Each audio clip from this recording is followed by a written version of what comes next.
Hi friends, welcome back to our channel Jashanu vlogs. ఇవాళ video వచ్చేసి మా ఇంట్లో మేము వినాయక చవితి ఎలా అయితే సెలబ్రేట్ చేసుకుంటామో ఆ వీడియో అయితే నేను మీతో షేర్ చేసుకోవాలనుకుంటున్నాను అండి. ఫస్ట్ ఆఫ్ ఆల్ అందరికీ హ్యాపీ వినాయక చవితి అండి. నేను ఇవాళ పొద్దున్నే లేచేసి ఇంటి బయట ముగ్గులు అయితే పెట్టేశానండి. ఆ వీడియో తీయడం కొంచెం అయితే కుదరలేదు. సరే ముగ్గులైనా చూపిస్తాను, పదండి కిందకి వెళ్దాం. కింద వేసున్నాను ముగ్గులు, చూపిస్తాను. ఇలా సింపుల్ గా ముగ్గులు అయితే పెట్టేశానండి. చాలా సింపుల్ గా వేసాను ముగ్గులైతేను.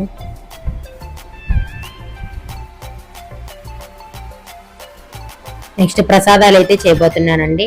నేను పూజ కోసం కనీసం ఒక 5 రకాల ప్రసాదాలు అయితే చేయాలనుకుంటున్నాను. చూద్దాం ఎన్ని చేస్తానో లాస్ట్ కి. ఫస్ట్ అయితే రెడీ చేయబోతున్నానండి ప్రసాదాలు. ఫస్ట్ అయితే స్టార్ట్ చేసేసానండి. పొంగలి ఒక సైడ్ పెట్టేశాను. నెక్స్ట్ ఇంకో సైడ్ పాయసంకి అయితే రెడీ చేశాను. ఈ విధంగా ప్రసాదాలు అయితే స్టార్ట్ చేసేస్తున్నానండి. నేనైతే 9 రకాల ప్రసాదాలు అయితే చేశానండి.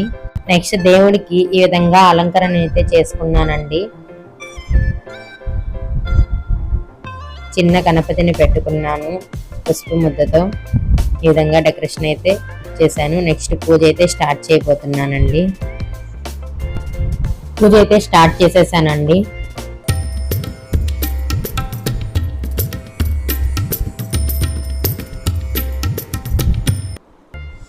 పూజ మొత్తం అయిపోయిందండి. మంత్రాలన్నీ చదివేశాను.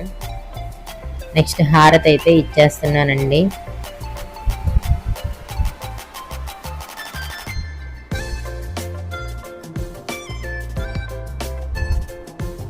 మీరు మీ ఇంట్లో వినాయక చవితి రోజున ఏ విధంగా పూజ చేసుకున్నారో కామెంట్ సెక్షన్లో కామెంట్ చేసి చెప్పండి.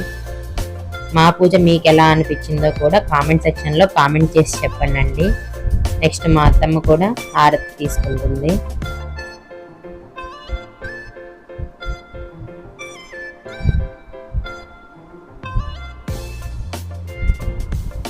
మా ఇంట్లో పూజ అయితే ఈ విధంగా అయిపోయిందండి. నెక్స్ట్ మేమైతే టెంపుల్కి అయితే బయలుదేరానండి. మా ఊర్లో వినాయక బొమ్మను అయితే పెడతారండి ప్రతి ఇయర్. అక్కడికైతే దర్శనానికి అయితే వెళ్ళానండి నేను కూడా. మా రిలేటివ్స్ అండి వీళ్ళంతా.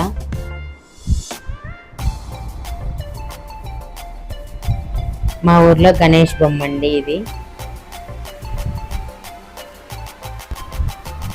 ఈ విధంగా మా ఊర్లో మేము వినాయక చవితి అయితే ఈ విధంగా సెలబ్రేట్ చేసుకుంటామండి.